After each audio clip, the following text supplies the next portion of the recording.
Hi everybody, it's me, Carrie Peklow, your Stampin' Up! Demonstrator from Farmington Hills, Michigan.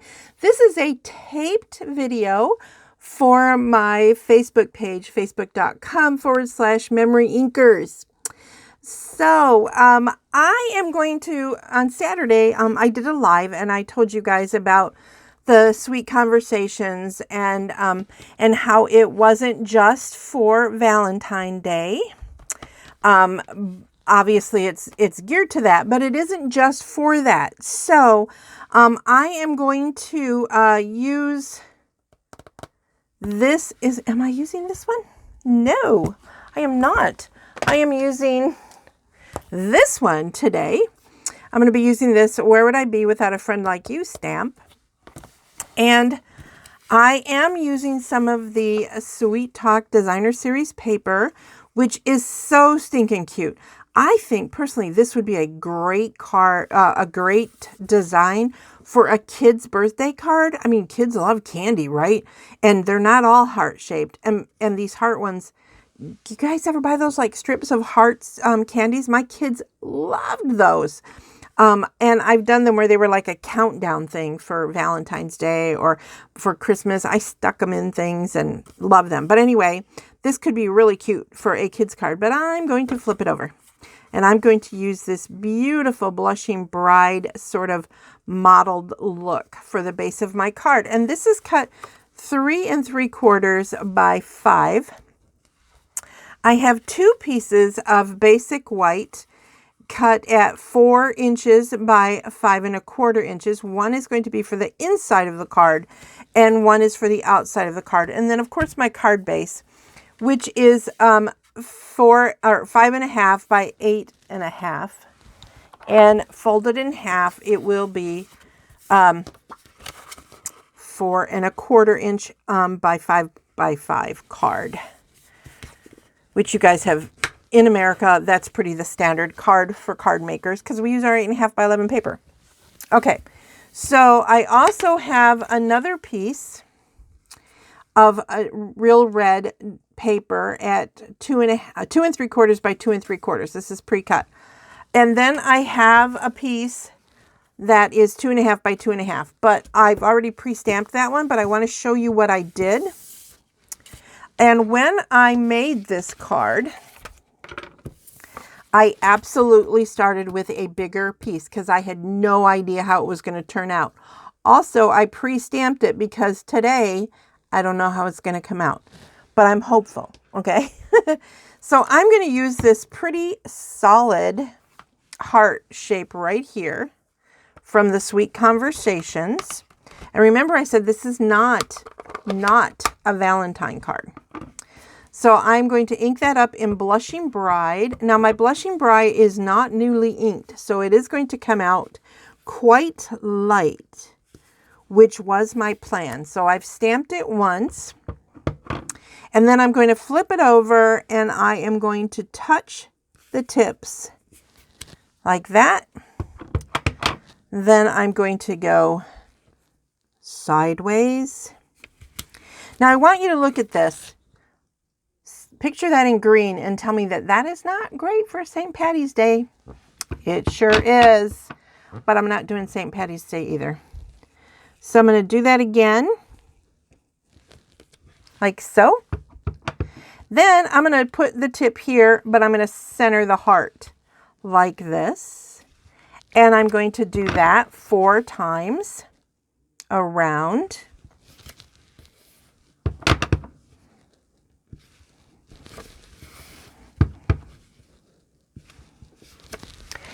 And look how it makes a flower.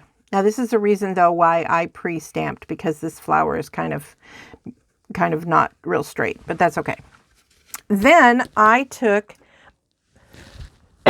excuse me, Memento ink and the stamp from the Special Moments. Again, that is a celebration stamp that you can earn for free. For more information, go to my website, memoryinkers.com. And you can find out how you can get that free. If you do place an order and it's under $150, please use my hostess code PGCTF7MZ. I would really appreciate it. But then see, my Where Would I Be Without a Friend Like You is stamped right in the center of the flower. And then I trimmed it down and voila, there it is. So you can see that that one is definitely a little better stamped than the one I just did on video, because that's how it works on video, right? Okay, so now I am going to adhere everything. So I'm going to start with this first big piece of Designer Series paper. And now I want you to see, though, how this matches. Look at that match. You're going to see it really well on the other side, where the whole thing is done in Blushing Bride.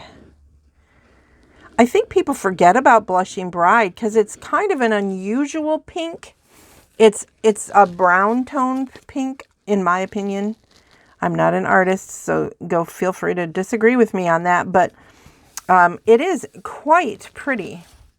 So now I'm going to set this right like that. This is going to be a landscape card.